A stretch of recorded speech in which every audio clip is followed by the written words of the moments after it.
Welcome to BWI Live. I'm Thomas Ryan Carr. Ryan Snyder, the Pound of Flesh episode. That's what I'm calling this, Ryan. Penn State, we haven't been on air since Penn State missed on two wide receivers, including Pennsylvania four-star Lex Cyrus. Everyone loves talking about Penn State receivers to begin with, so that's going to be what we focus on today. We're going to take a look at the recent news, the big picture, and because I'm a positive person, Ryan, let's workshop some options here. Let's workshop some potential hope. All that coming up on the show, plus your thoughts and questions in the live chat. We're here to talk to you about what you want to know. So, Ryan, we've been off for a week. How you doing? What's new in your world? Not much. You were off last week. I wasn't off last week. Let's clarify. Yes, I was off. The show was off last week. How was Oregon? It was awesome. It was so good that Fitz decided to go. Yeah. I was like, wait, both of our coworkers went to Oregon? That's interesting. I just didn't see that. Yeah. So totally unplanned and random. Like, we didn't talk about it. I've always wanted to go, and I love nature. So we did a lot of hiking. We were on the coast. I'd never seen the Pacific Ocean, and Oregon is significantly less expensive than California or Washington. So when people are like, "Oh, why Oregon?" I'm like, because I can fly there and stay there without going bankrupt. So that was part of the conversation of why we decided to pick Oregon specifically. But it was awesome. It was a great time. Good to hear. Maybe I'll make it out there one day. Did you say hi to Matt Herb while you're out there? You didn't make it to Eugene, did you? No, that's in the east. And like, it was 100 degrees in Portland and warmer the farther you are. East in the state. So the farther you go in east. I'm all weirded out by being on the West Coast and not knowing my directions. But yeah, it's hot and all that stuff in Eugene. So we didn't make it into there. Okay. We've got some conversations today that we're probably not even going to get to. Like, Ryan, there was an On 300 update while we were gone. So there's been changes in the recruiting rankings. I know everyone likes to... Let's start here. Let's start with this. The buzzy thing to say on the internet for the last week has been Penn State's 0 for 8 in Pennsylvania. While that, I have not found that to be true in our rankings. I just wanted to get your thought on how all of that has shaken out, because people keep asking me and want me to say something about it. And I'm like, well, I just need to talk to Ryan to see what he thinks about it. Well, it depends on the rankings you use, right? I mean, right. I think that's a big place to start. I mean, if you're using the On 3 industry rankings, Penn State has two of those guys, and Alex Tash and Jabri Wallace-Coleman, of course. If you're using just On 3's rankings, they've actually got three of those guys. Alex Tash, we have at 4th, Jabri at 7, and Xavier Thomas is now up to number 8 in Pennsylvania. I noticed that.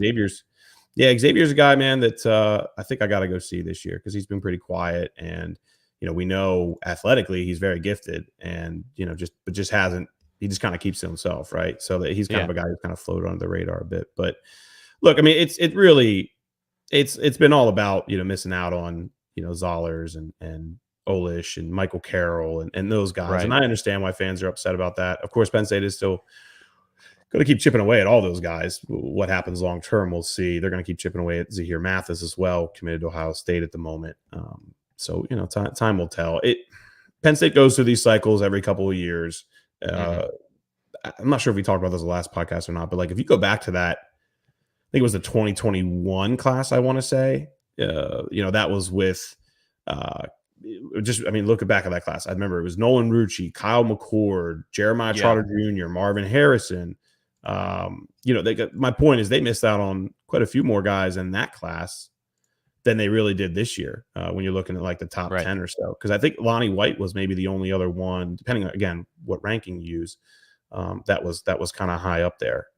So Dinkins ended up finishing high up there too. I see you're pulling it up now. But my point is that happens every couple cycles. I do think that this year is a little different than that from the perspective of, it feels like a lot of those top guys, are certainly commanding kind of NIL money that Penn State doesn't want to match. Penn State's been very adamant and clear that, they want to pay the guys who earn their way through. Again, are they being more aggressive than they were a year ago? Yes. More than 2 years ago? Absolutely.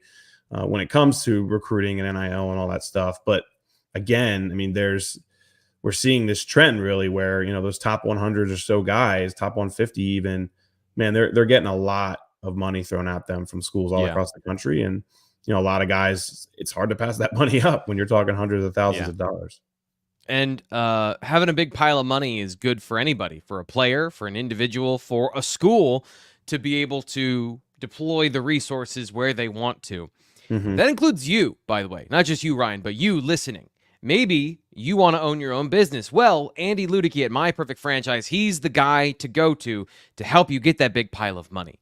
Now, I'm not guaranteeing he can do that for you, but he knows how to put people in franchises. That's why he started My Perfect Franchise. Maybe you want to leave the corporate rat race. You've got experience, you've got knowledge, you've got years of understanding in your industry. Or maybe you just understand how to manage people and how to run a business. Make money for yourself, not somebody else. Andy Ludicky is a franchise consultant with extensive experience placing people like you with the perfect franchise to manage. And that is perfect. Perfect franchise there is important because it's not just about throwing you into any situation. It's about finding the perfect match for you to help, not guarantee, but get you higher levels of success, higher chance of success in whatever business you want to get into. So check out Andy and what he has to offer. 404-973-9901. Andy at myperfectfranchise.net. And he's giving away 3-month subscriptions on the Blue White Illustrated message board. So if you go in right now, there's a contest. You go onto the message board. You click on the contest link. It's just one of a thread. You guess what the business is that they're describing. And if you're right, you get 3-month subscription. So check that out and have a chance to win something big as well. So, Ryan, you got unmuted here. Just want to make sure that you're aware of that. Let's get into it. Let's talk about the wide receivers. Let's talk about some of the misses here. We have Taz Williams here up on screen, but the receiver decisions since last week, Lex Cyrus, Taz Williams, we haven't had a chance to talk about it yet. So, were you surprised when Lex Cyrus chose South Carolina last week? Yes and no. It depends on when you ask that question, right? I mean, I think we had a pretty good feel about it going into the announcement. But I mean, look, I put it in picks for Lex months ago. Basically, coming out of his official visit, there was a lot of chatter that he might not even go to South Carolina, that he might end his recruitment fairly soon. And we'll say, within weeks, right? Of course, he takes that visit, which I always kind of expected. Lex was always very adamant that he was going to take that official visit. Chatter on whether it's source size at Penn State or Susquehanna gave it a little bit of a different vibe. But either way, he takes that visit. Okay, not a big deal. Penn State still felt pretty good about that situation. When you see guys, though, drag out their recruitments or their decisions the way Lex did, that's when, if you're Penn State, kind of alarm bells go off. And Penn State was even able to get him back on campus, I think 2 weeks later, because he came up with his team for the 7-on-7, right? Yeah. And man, yeah, sure, he's up there for a team event, but obviously he's gonna, catch up with the staff and have some conversations. So I thought, like, okay, well, even if he is a little uncertain, that should be able to help smooth some things out. Still drags into July. And really, when we got to, I think it was about a week before he decided, there was a lot of talk that he was ready to commit around July 7th-ish, I believe, maybe a little earlier than that. But then it drags out for another week, right? And just you could tell then that, man, he's clearly very torn on this. And so, we get to the point then where we're a day or two out, and that's when a lot of the NIL kind of talk came up about either both schools just basically going back and forth. One thing I will say with Lex, at least from my understanding of it, is that this wasn't a situation where South Carolina like extremely outbid Penn State. Like I don't really look at his decision compared to maybe another play we'll talk about in a second, where like that was like, oh man, this is just drastically more. I have to take that money. Like I believe they were pretty close, honestly, which tells me in the end that South Carolina did a pretty good job with that recruitment. Give credit to their wide receiver coach and their entire staff, because really there wasn't a drastic difference from what I understand. Do I know this all the details? No. But I do believe that was, maybe a little bit of part of it. South Carolina, I do believe, certainly had more on the table, but it wasn't a drastic difference. So I think it really just kind of came down to him maybe kind of feeling better with the wide receiver coach down there, relationship wise, maybe just wanting to get away from home. I mean, Lex has always been kind of a quiet guy, kind of kept to himself. So we always kind of assumed Penn State would be there because of all the visits and all those kind of things. But he's not really a guy who really was openly talking about Penn State being number one or South Carolina being number one. Like those kind of details always kind of went under the radar. Who was the Harrisburg receiver last year that I liked so much that went to Alabama? Is that a similar situation Rico as somebody Scott. that you just said just wanted to get out of Pennsylvania and kind of go somewhere different? I think there's some similarities there. Yeah. I think there were also times where like Penn State really liked Rico, then they maybe kind of cooled on Rico a little bit, then kind of went back after him. And that was never the case with Lex. I mean, they were always, once they offered Lex, they were always, I mean, he was always top 3 in my eyes, top 4 maybe. Of their wide receivers, you know, I had him as their top slot receiver, and I thought that was the case for quite a long time. So I could sit here and speculate and say that they're maybe similar to some degree. Look, at the end of the day, like he's going to an SEC school, you know, he's going to a place that you know, is going to recruit other high quality players. I understand South Carolina is not Alabama, but you know, there was a lot on the table and a lot that he liked. As far as what they offer outside of just from an NIL perspective. So I feel like I think South Carolina just kind of outright won it. And that's maybe what hurts. I was going to ask about this later once we got a big picture view, but this is something I think hyper specific. So the question that everyone has then is, what does this say about Marcus Hagans? What does this say about the position coach and the recruiting? I'll put this up now just to give the larger context, but Penn State had 11 receivers that came through campus on official visits. One of them was already committed in Lyric Samuel, but this doesn't look great, Ryan. So I guess what's your assessment of Penn State's work here, with Cyrus being kind of the focal point, but then with the whole picture in mind? So I feel like 5 years ago, you could talk about relationships and Hagans being able to communicate with guys, and we could feel more confident, and like that's probably the biggest reason. But you know, wide receiver has always been a position where money seems to matter. Yeah. And you really see that in the transfer portal. I mean, that was very evident the last couple of years in the portal. And I'm hesitant to really point fingers at anyone specific, just because of how much NIL has impacted all of this, all of it. And again, I made it very clear. Like, I think Penn State was more, like, there wasn't a drastic difference between South Carolina and Penn State with Lex. So maybe from that perspective, I think South Carolina's coaches maybe just did a better job kind of relating to him and showing him different things. And look, let's also understand that, like, schools have been negative recruiting, and we use negative recruiting, but it's just recruiting against what Penn State's done in the last 2 years at receiver. And they've been using facts, right? Yeah. And I'm not going to sit here and pretend that I know all the details on how South Carolina's receivers have done statistically and all that over the years, but I think that was a part of it as well. So, I mean, they just had one taken in the first round by the Carolina Panthers. So there is some recent success, more than Penn State, but not by much. I don't know. You got the Deebo Samuel factor there. I don't know how much that matters for recruits right now, but they have produced some guys. I don't know that historically you look at it's more than Penn State, but I think you could make an argument about, look what we did with these guys. So I think if I'm not Lex Cyrus, so I don't want to pretend that I know all the details and everything, all the little minutia there that went through it. But at the end of the day, yes, there was slightly more money on the board from South Carolina's perspective. And, you know, just taking it from what he said, you know, he had a really good relationship with South Carolina's wide receiver coach, one that really kind of took off quickly. And that's what kind of maybe hurts for Penn State the most, is just because of how long the Penn State relationship went compared to South Carolina. I mean, there was you know, we're talking about a 7-8 month gap really between Penn State offering and South Carolina offering. And really, I mean, he had visited Penn State 3, 4, 5 times before he even went to South Carolina for an unofficial. So, you know, that's recruiting at times. And I think from that perspective, you got to give the Gamecocks credit. I think they just kind of outright won that recruitment. And hey, who knows? You know, there's obviously a couple months to go. We'll see. Penn State's not going to stop recruiting Lex Cyrus, that's for sure. Right. And you know, who knows what'll happen down the road. So let's then move on to Taz Williams and discuss that one, which happened Saturday afternoon, I believe it was. He chooses Baylor. What do you know about this situation, and how does this, I guess, in the big picture, how do these kind of work together from a perception standpoint? It seems like Penn State fans hit a 5-alarm status after Taz Williams commits to Baylor. So how do you view the situation?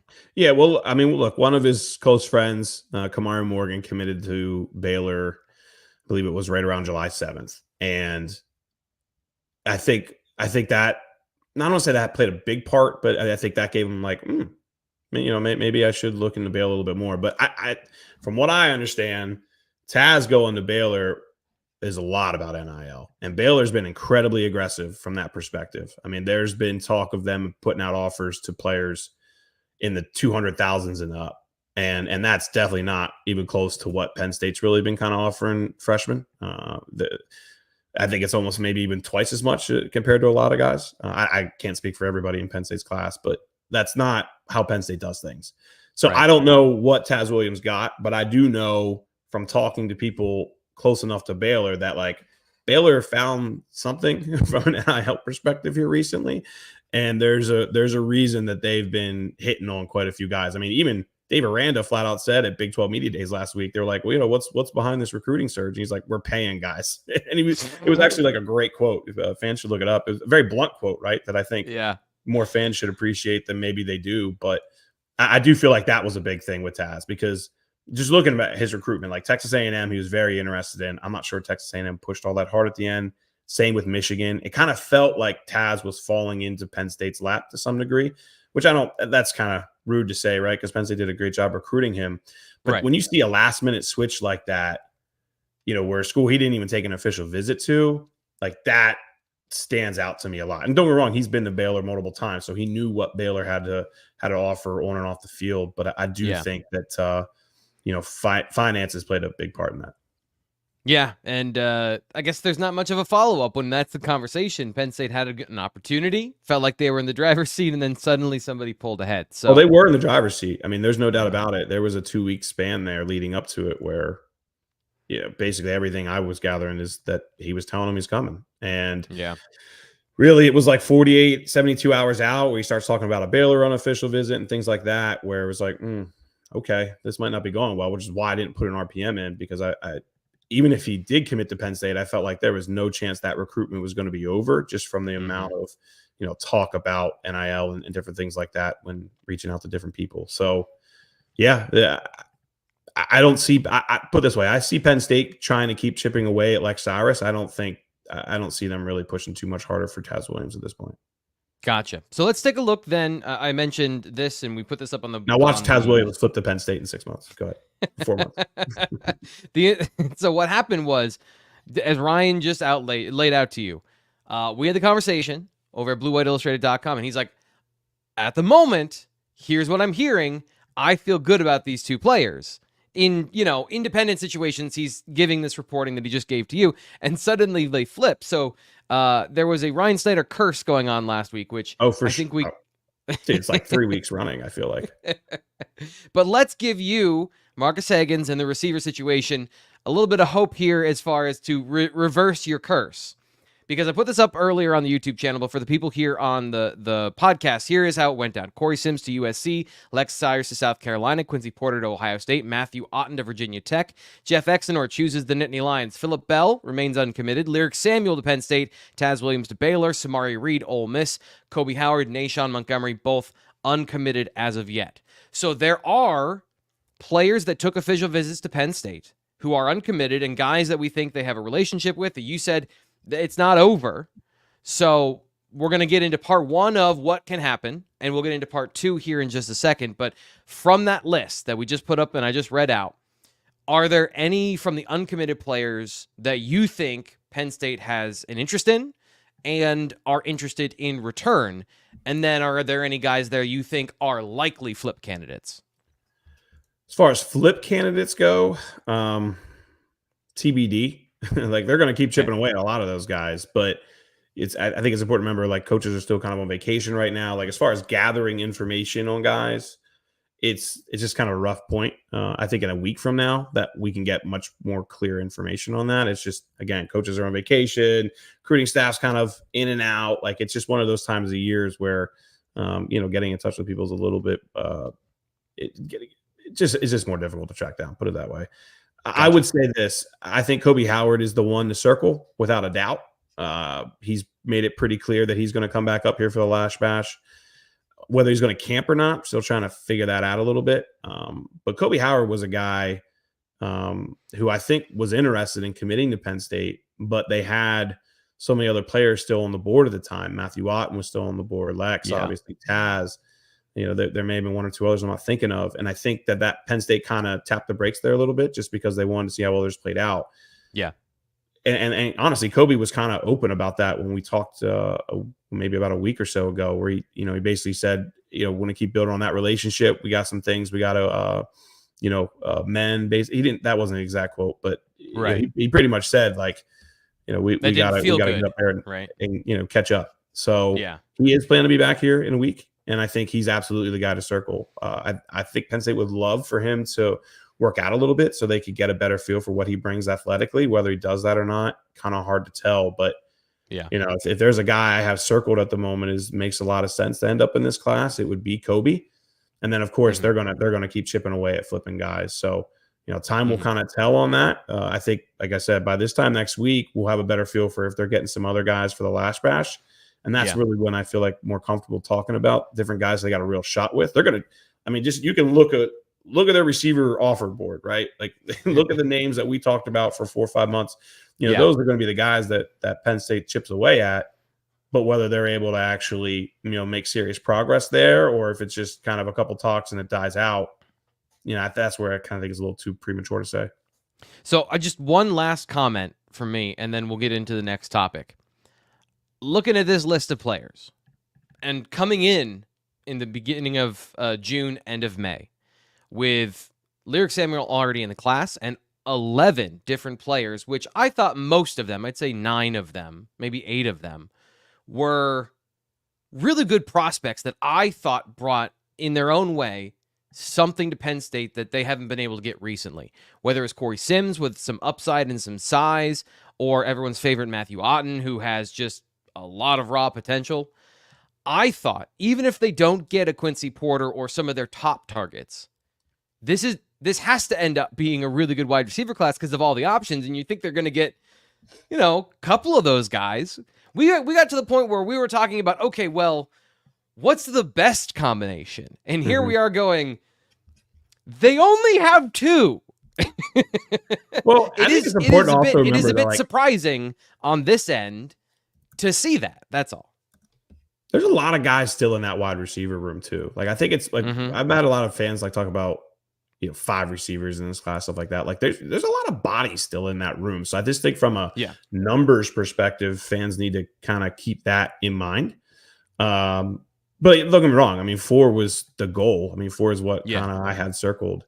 And look, they got 2 4-star guys in Jeff Exner and Lyric. Like it's not time to freak out about that. Lyric Samuel is still in my mind, one of the top 5 or 6 guys in this class. Rankings perspective may not say that, but just from what we know about him athletically and his potential, like this is a guy who can absolutely make an impact at Penn State. And I think Jeff Exner, I was talking to somebody the other day, like they feel like Jeff Exner is going to be Deshaun Hamilton, maybe not from a size perspective or whatever, but a guy who can be just incredibly productive, like a guy who can just consistently put up numbers, maybe even do it for 2-3 years and be one of those players that like really kind of fits exactly what Penn State kind of needs. That's just that consistent production. So I think I understand why. Look, I definitely understand fans being upset with Lex Cyrus, and I thought for months Lex Cyrus was going to end up here, and he would have been their slot. Where Lyric's kind of the stretch the field, taller receiver, and Exner kind of does the other the smaller things that kind of get overlooked. I guess is the best way to put it, but.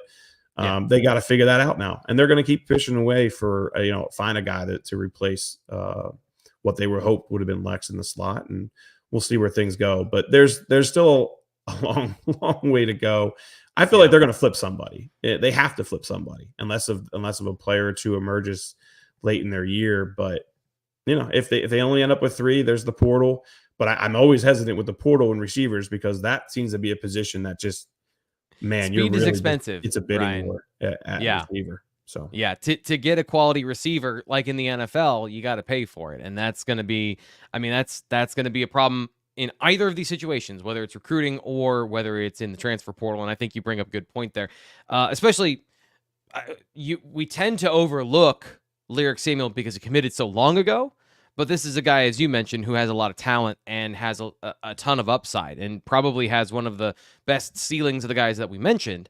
But I guess from the perspective of 2023, they brought in one player who is no longer with the program. And then last year, they bring in two guys that, are on the roster right now. And then, of course, Josiah Brown, who is injured and is kind of on a back burner in the mind. So you only have 3 players in the last 2 cycles. And with the class of 2022 being a large group of players, it felt like it was time for another influx of receiver talent. So if they don't get that, as you mentioned, they have to do something here. I do think that it is that is another one of those reasons that Penn State fans are feeling certain ways, because it's been a while since they got Tyser Denmark. And I think people are really sleeping on Peter Gonzalez. But it's been a couple of years since it feels like they got a win at this particular position because of like the recruiting ebbs and flows. So we'll see how that works. And there's reasons for that. It's because the top guys are getting money, but also Penn State has to prove it on the field. And if those two things combine, then I think you'll start seeing more results there. Honestly, I do. And when you have the influx of $22 million coming in with schools being able to pay guys, well, now Penn State has a little bit more room to make those kind of decisions as far as who you really want to be aggressive with. But guess what? Maryland's going to have that $22 million too. Rutgers going to have that $22 million too. Like so we're just talking about expanding, the pool of money more than like, oh, this is going to give Penn State an edge here or there. Yeah. But to me, level the playing field, right? I mean, it's just going to, like you mentioned, just inflate the bottom and not necessarily level the playing field where Penn State. Got to put it on the field, man. Yeah. I think that's a big part of this. I really do. I think proving it on the field, and that's why they made the move to get Kolonecki. I think a lot of it comes back to, like, I've had people mention this to me, like, in some ways Drew Aller almost hurts them in some ways, because Drew had so much hype and so much potential, and he still does, right? But I think a lot of schools are kind of using like, hey, they're not using this guy right. They're pointing at all these little things, and that's kind of hurting, I think, to some degree with wide receiver recruiting. So it's a massive year for Penn State's offense for a lot of different reasons, and recruiting is one of them. So we're going to get into something that you can read more about at BlueWhiteIllustrated.com, the Lash Bash, and that is an important landmark on the recruiting calendar. It's the last recruiting event of the year before football season starts the next weekend, and it's a time, as Ryan has hinted, that they're going to have some guys up on campus. If you want the full list, or the guys that he has been pointing out, including some pretty important receivers, subscribe to BlueWhiteIllustrated.com. 2 months for $1. Use code PSU1. That gets you in the door for 2 months.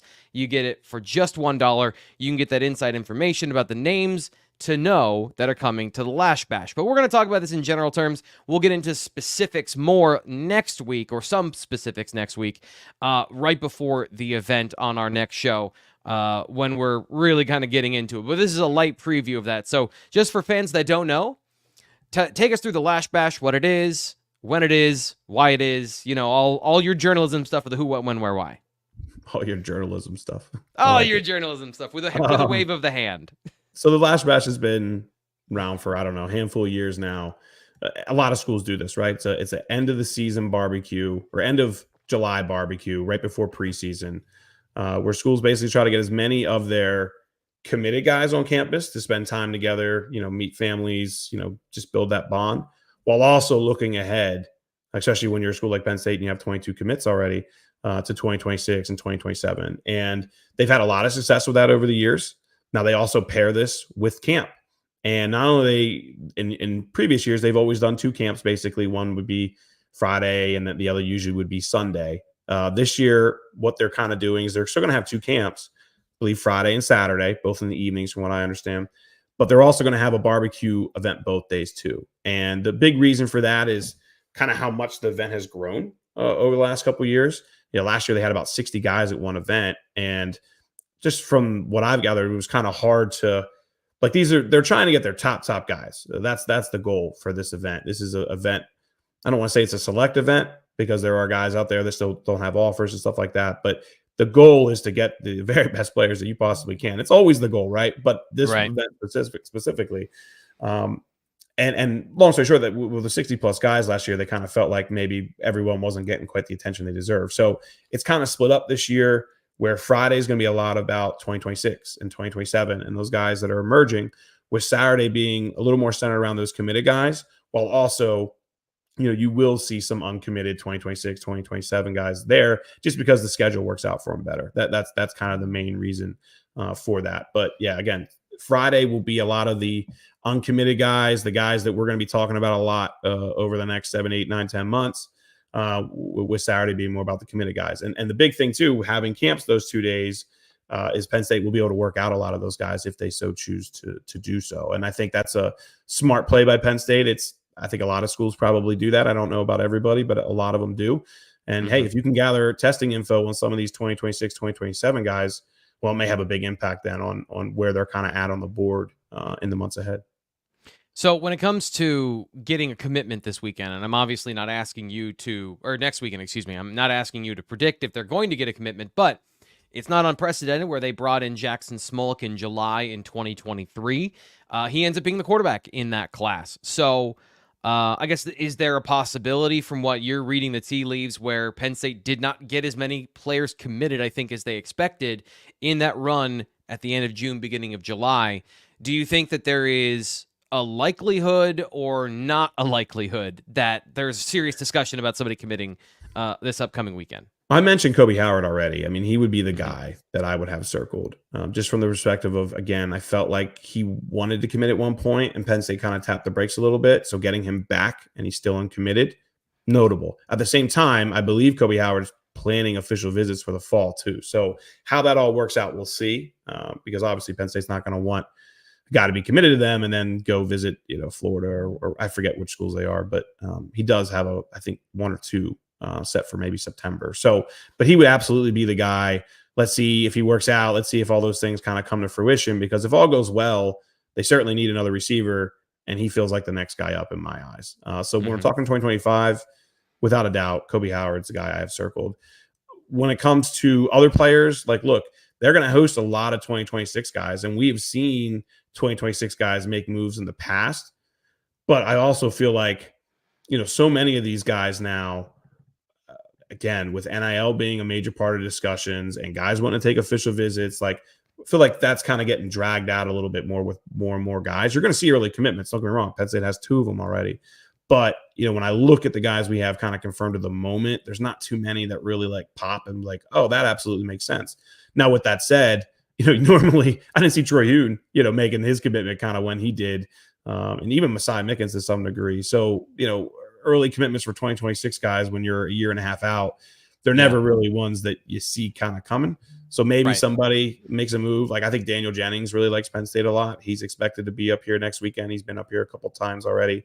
Maybe some others kind of emerge too. But when I look at the list that we have right now, which it's up at BWI, it's like 40 plus guys at the moment who we have confirmed. There's nobody that's like, oh, like Matt Sieg. We talk about Matt Sieg a lot in 2026. Like, kind of grew up Penn State, all that kind of stuff. Colson Gatton's another example, a legacy prospect. Like, I don't have them on this list right now. But those would be kind of the guys. It's like, okay, yeah, I mean, that makes a lot of sense. And right now I don't see too many of those on the list, but I've seen plenty of 2026 or I guess I should say rising juniors commit to Penn State a year and a half out in the past. So there's nothing that would keep them from maybe making that decision. Yeah, you're going to the Cooper Cousins is the rare example of a guy who committed super early and was a lock the entire time. These, especially now in the modern recruiting landscape, I don't think you can feel like anything necessarily is a strong lock. But I think Penn State fans would feel a little bit better if they did get another commitment. And that is something that did happen last week, Ryan. We have talked about the problems, and that's how all of this works, is we talk about the issues, because that's what fans want to know about. But let's talk about some good stuff. Penn State got a commitment last week from Randy Adarica, a 3-star defensive lineman from Florida. So tell us a little bit about, we didn't get a chance to do this because I was gone. So tell us a little bit about Randy, and let's go through his commitment profile here as we get into the second half of this show. Yeah, a guy that honestly for quite some time I thought was going to probably end up at Miami. He takes official visits to Penn State, USC, and Miami. I mean, I found that funny just because it's literally like every corner of the country, it feels like on that one. He just missed Arizona or Texas, right? So he's almost he goes to USC, square. So all you're missing is like Washington, right? And you're talking about like all 4 corners of the lower 48. But I think leading up to this, like there was a lot of talk that he was going to go to Miami, and I'm not sure if Miami kind of got other commitments elsewhere and it kind of shut him out, or if Penn State was able to kind of sway him in the end, because Randy doesn't really talk all that much. So the details as far as how it all played out are a little murky still. But what I would tell you is that it's a massive commitment because they need some defensive tackles. And I think the easy comparison, or the maybe not lazy, but a lot of people have been like, oh, is this the next Zane Durant? I'm not sure if I'd quite put him in that category, but what you do have with Randy is an incredibly productive, like as far as getting sacks and making pressure up the middle. And that's something Penn State needs. That's been, if you just look at the last couple of years, it's been primarily their edges. And hey, give credit to their interior guys for freeing up the edges, right? That's kind of how it works with defense nowadays. But this is also a player who I believe had 12 sacks, as a true defensive tackle last year. And that's impressive, especially when 11 sacks. So 11 sacks, 11 games. That's pretty darn good, especially when you're playing in Miami Central and you're playing against some of those premier programs in South Florida. So this is certainly a guy who's, I guess from that perspective, you can compare to Zane because he has great power rush up the middle. He's going to have to improve on different kind of things. But the other thing I would also add to that is just like relentlessness. Like he's a guy who doesn't really take plays off. Great motor, all those kind of things that I think Penn State really kind of covets. The guy who gives it all, because there's been quite a few guys, that I've watched over the years who take a lot of plays off, and really highly ranked guys. And when you're looking for a player who's going to come in and make an impact on your program, you want a guy who's got that kind of motor and who's going to give it his all. And that's really what stands out about Randy Adarica to me. So 6'2", 6'2 and a half, 280-ish. So that's a little bit bigger than what Zane was coming in. I don't see a ton of comparison between Zane Durant and Randy Adarica other than the state they're from, because of those things you just mentioned. Like he's 280. The way he wins too is very different than Zane Durant, who was super elusive and a guy who was able to, move his hips in a different way. But I think Randy Adarica also, with that size, presents a lot of things that are positives. When it comes to fit with the program, I think it's pretty good from what you see there on the highlight film. And if you're listening on the podcast, we always throw up some highlights of those players that we're talking about when we talk about these committed players. I guess the one thing I love that you mentioned his relentlessness, because when you talk about trying to understand kind of some cues about a guy's personality based on the way they play, you can get some insight to know what questions to ask.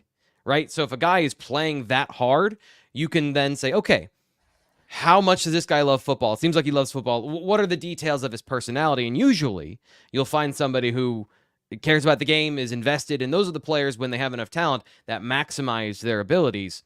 Did you speak to Charles Power about him? Because I'd be curious if Charles had any thoughts on Randy and because he's a 3-star for nothing beyond what I already mentioned, really. Okay.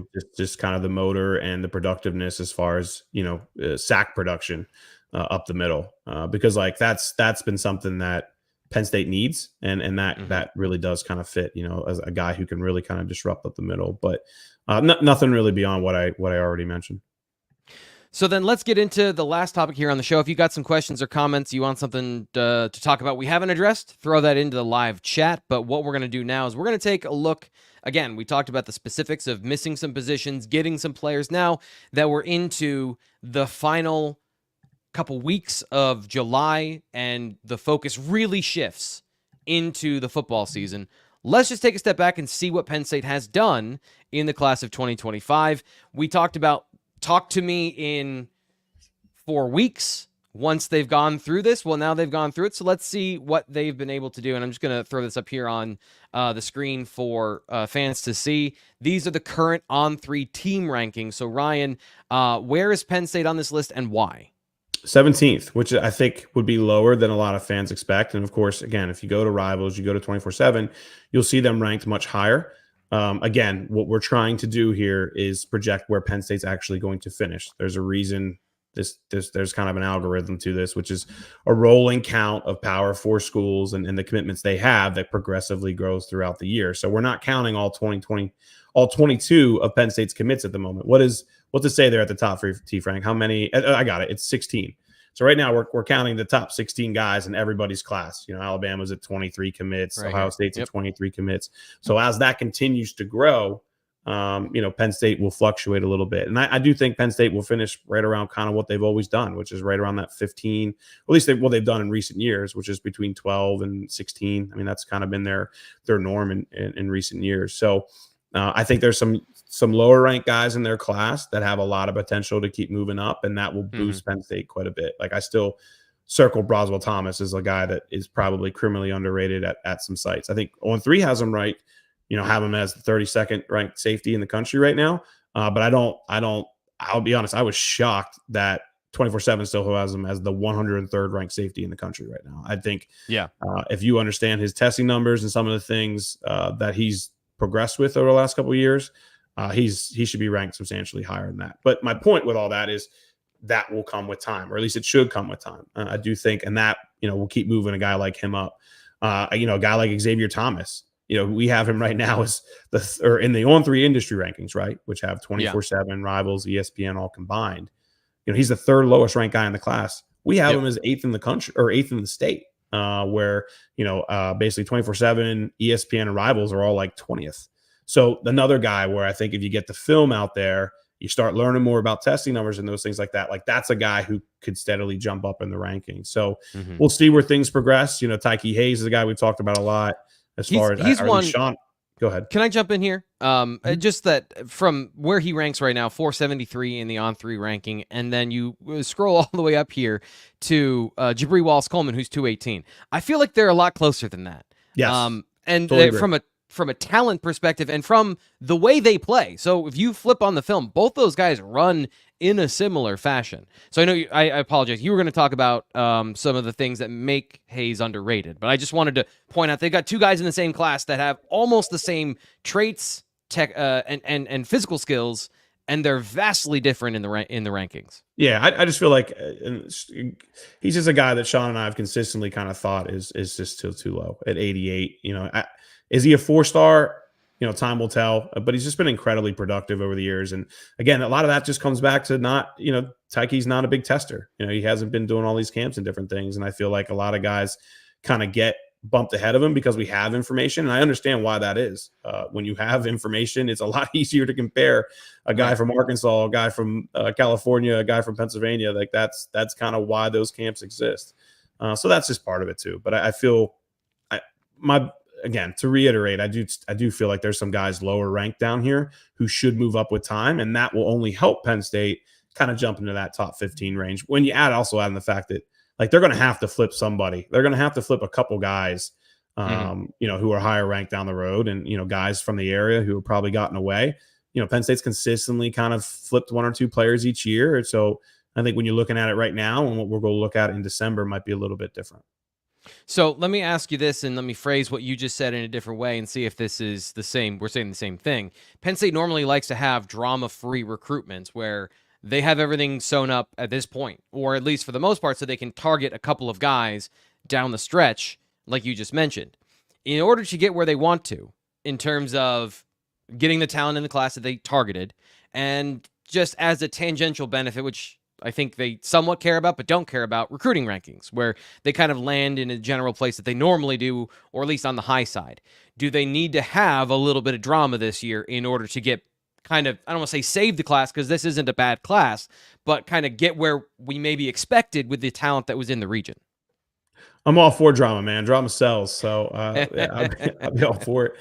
To some degree, right? It depends. If it happens at 7:00 on a Saturday night, maybe not. But no, I'm teasing. But yeah, I mean, to some degree, yeah. And that's where I come back to the flips, right? I mean, isn't that kind of what drama is? Now, I think maybe some fans will look at signing day drama, right? And maybe right. Somebody will emerge. Like, I was talking to somebody not that long ago, and that person was basically saying that, like, if you look at just how much NIL's impacted a lot of these decisions and guys going crisscrossing the country, and this is good and bad for Penn State. Penn State has a lot of those guys too, as far as guys that, we wouldn't normally make sense. That person just believes that we might be looking at a record year when it comes to decommitments during the season. And so, Penn State's got to keep their guys tied up. We'll see if they're able to do that. But at the same time, there's quite a few guys in the region that we know they were top 1, 2, 3 with, at worst third. A lot of guys, it was really came down to Penn State and one other school.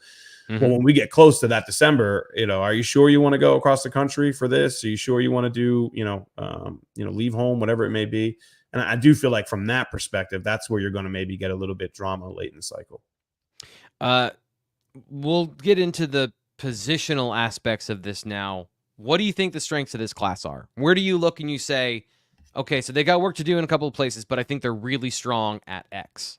Edge for sure. I love Jaden Woods. The more I learn on Jaden Woods, yes, man, some of his numbers are just so incredible. And I'm gonna work on a story here in the next couple of days on it's not Bruce Feldman's freak list, but it's kind of similar. Looking at some of these guys who, athletically are incredibly impressive, and I feel like Jaden Woods is kind of a guy who's still kind of gone overlooked a little bit. Don't get me wrong, he's still a 4-star player, but. Yeah. Jaden, and then you added Max Granville. I mean, Cortez Harris too. Like Cortez has a ton of potential. He's got to just add weight and kind of see how he progresses.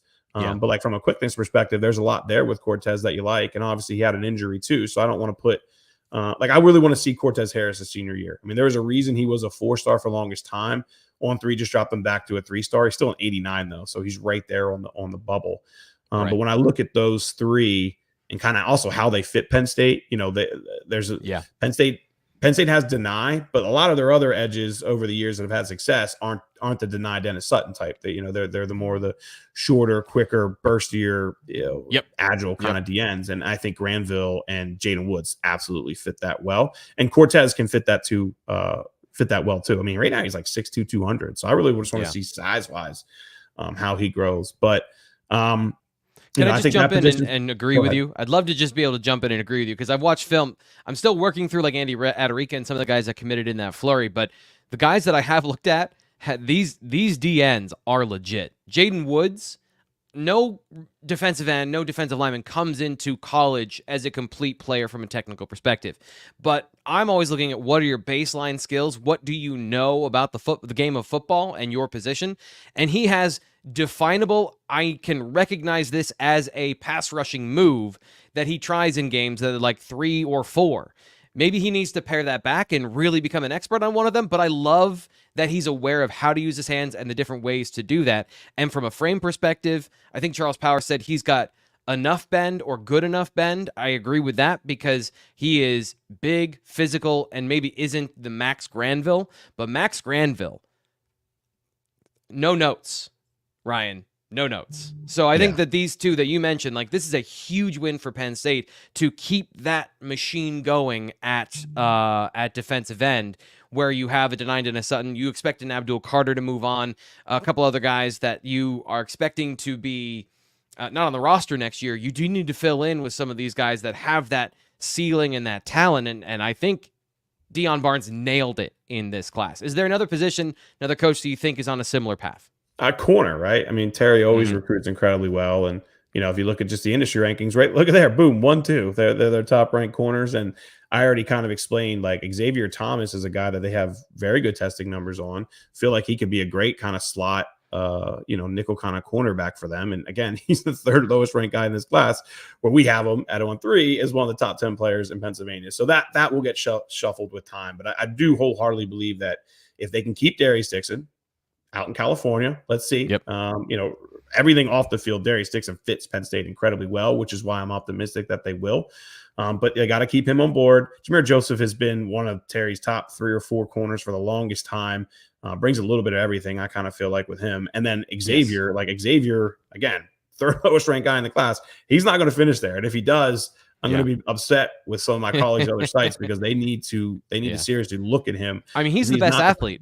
He's the best athlete of those 3. When it comes to like movement skills, speed, he is the best of those 3, and he is the lowest ranked. Yeah, and he's smaller than those guys too, which actually not even that much though. It's like 5'10", and what's we have both of them at I think Jameer Joseph is a shade under 6 foot, and then we have Darius Dixon at 6'1". Yeah, but either way, I mean, I feel like all 3 of those guys have the potential to come in here and contribute without a doubt. I love Darius Dixon's aggressiveness. He's a ball. I don't want to say a ball hawk, but I mean like incredibly physical corner, and Terry loves physical corners. So there's a lot there with all 3 of those guys that make a lot of sense for Penn State. How do you view some of these athletes? Brady O'Hara. We have here on the list LeVar Arrington, Deshaun Burnett, kind of guys that are tweeners at certain positions. Pretty confident Brady O'Hare is going to play offensive line at Penn State. He's been working out at camps as an offensive lineman. So that is in progress, but maybe not at the accelerated rate that some fans want. How do you view how they fit into this class with you got these guys listed as linebackers, but they maybe have the potential to grow into defensive ends? Is that a good thing or is that not a good thing? How does this all shake out in your mind? I think Burnett will be an edge long term, and I think LeVar starts as a linebacker and depends on his growth. Like the thing with Arrington is like he played last year, I believe at like 185, 190, and at the end of his official visit, he was almost 210 pounds. So like just his growth over the last year and a half, I think is why we talk about edge a lot. And if he's stacking 20 pounds over the next 3 years, well then, yeah, we're going to have a conversation about that. But right now I kind of see Arrington as the outside linebacker of this class. I see Burnett as more so maybe probably the fourth edge rusher eventually. I could see Burnett starting at linebacker and moving to edge. Like put it this way, if Arrington and Burnett both start at linebacker, that first semester or two they're here, like I would definitely lean towards Burnett being the guy that ends up playing edge over Arrington the soonest, the quickest, I guess you would say. But the more I learn on Arrington too, I had a really good conversation with his coach this week. And LeVar's another guy who's been really kind of quiet, but just kind of learning more about his aggressiveness on the field. His coach was really kind of talking about, the way he's able to move his hips through tackles is something that he doesn't see a lot. And Charter Oak's a quality program out there. They're not on the modern day massive size, but they've seen plenty of really good defensive players come through there over the years. And, his coach was absolutely raving about, his ability to really kind of force his hips through tackles and really get guys to the ground and be incredibly aggressive, open field tackling, all those kind of things. Yeah, so pursuit, that's he's very good in pursuit. Yeah. His highlight video is so small. Like I feel like they needed it's like a minute 30. Yeah, I know, and that's why I always struggle with it because I'm like, I only so many of these other guys have like 3, 4, 5 minutes. I'm like, is there not highlights there, or they just kind of make it quick? I'm not exactly sure, but I think there's a lot of reason to be excited about. Go ahead. I do think it's a part of the recruiting process in terms of where he's ranked right now. Obviously, testing data is paramount, but when you only put a handful of clips out there, you do have to ask that question, Ryan, of like what is not on film and why is it not on film? And I think that's a fair comment in this conversation. Now, there are other factors, but I do think that's interesting because I agree with you 100% there. Yeah. So we'll see. We'll see where those guys end up long term. I've talked about Broswell Thomas a lot too. I know. So he's the safety. Don't get me wrong, but like I just had a conversation with him the other day, and he was saying about how James Franklin keeps kind of watching his film and says, maybe he could play receiver more than we originally thought. No, I don't want to get that in fans' head that he's going to be the fourth receiver in this class. I expect him to fully be a safety, but he might be a little bit more of the athlete type than I originally had him pegged. And when you look, like he's another guy who's going to be on this article that I'm working on as far as like freakier players who are kind of getting overlooked a little bit. Like Broswell Thomas's testing numbers were absolutely incredible. And what made him even more incredible really was just the growth from 2023 to 2024. Because if you're seeing a player blossom like that in 1 year, well, man, now he maybe has the potential to blossom, it really explode in another year too, in 2025 when he gets on campus. So there's quite a few guys here, man, that I do wholeheartedly believe are being overlooked right now. And it's a funny class because like it's a quiet class, like, and that's hasn't always been the case. But like Michael Troutman's pretty quiet, Keandre Barker's pretty quiet, Xavier Thomas I don't think I've ever interviewed, Kritzel talk, Broswell I finally got in touch with, LeVar I don't think I've ever really interviewed, Tyke a little bit, but he's kind of quiet. Adarica, never have talked to. Like it's my point with that is just like they're getting guys that Penn State knows, but from a media perspective, when you're talking rankings and things like that, like these are guys that really haven't embraced the on-3 24/7 kind of world of getting your information out there as much. And I think that's a big part of why some of these guys are ranked 400, 500, 600 in the country, because again, we're stacking up information of guys that we confidently know. And we see this on film, but when you have all that other information, it just makes it a lot easier to stack guys ahead. I'm just going to say this. I'm going to wildly speculate this. I'm not going to ask you a question. I'm just going to present the idea that it's a quiet class filled with guys that love football and maybe NIL isn't their top priority. Because, I mean, that seems to be the nature of this class is guys that fit Penn State, guys that have quality profiles, but are not high-profile guys. And maybe, as you mentioned, there are some guys that are secret superstars from an athlete perspective in this class, and some of the guys that we've kind of gone over. So maybe there's a correlation there. Ryan, is there anything else, any other players, any other positions you want to highlight in terms of what you think about this class now that we're sitting here on July 18th after the major flurry of commitments are over and the Nittany lines sit at 22 commitments? I would just say that what's ahead, and I think that's defensive line and wide receiver. I think those are the two spots that'll really kind of fill out this class with the final 3-4 remaining scholarships, whatever it is. Now, let me clarify. I think they definitely want to get 2 receivers. I think they definitely want to get another defensive lineman, right? That would put it at 25. And then you got flip candidates. And if everything goes perfect and Penn State doesn't lose anybody, you're talking that, yeah, this could be 26, 27 players. But you also have guys scattered all across the country with this one. So if the eternal optimist of a fan would hope that it gets to 26, 27, but I still feel like realistically, they're probably going to have to fight for 1 or 2 of these outer region guys. Like whenever you get outside that 400 or 500 mile bubble, yeah, Penn State ends up fighting for those guys.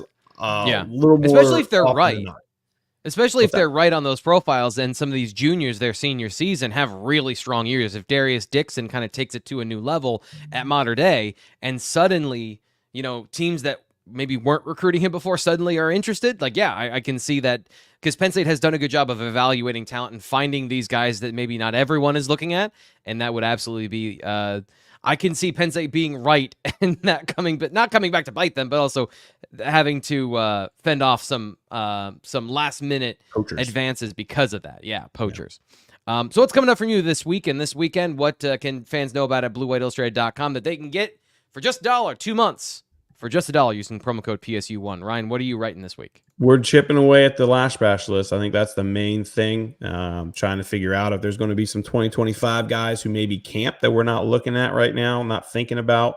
There's certainly plenty of players who are within the region, quality guys committed to, those programs, those B programs, I would say, within the region, right? I'm not going to say specific schools, but I think Penn State fans kind of understand who I'm talking about. There's quality guys committed to schools that, in my eyes and a lot of other people's eyes, Penn State's on a different level. So I'll be curious to see if they try and chip away at getting, a few guys who are committed elsewhere to come visit, and not only just come visit, but maybe camp.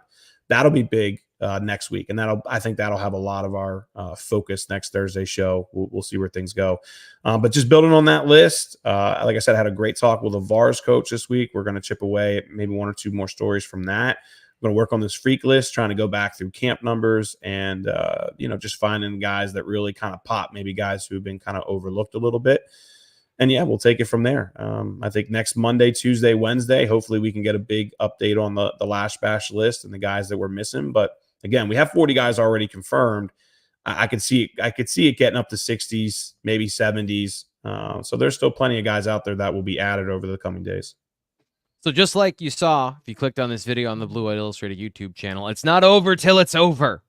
Recruiting is never over, and Ryan Snyder's job is never over, so that's why we keep him chained to his computer. Thank you for all your time today here on the show, and good luck with all that stuff over at BlueWhiteIllustrated.com. We'll be watching some film.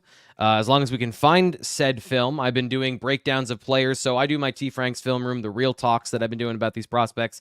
I'm going to be trying to find some Randy Adarica film this week, and what I do is I get a video that we can all watch together, and then I go through and I explain what I see on individual plays and what that says about the player's profile outside of just the highlights, getting into some of the strengths and areas of development that maybe are hidden, some of the context behind the talent. That's coming up for me this week, BlueWhiteIllustrated.com. And of course, we'll be back next week with more information on the BWI Live show. I'm Thomas Rankar. He's Ryan Snyder. We'll talk to you then.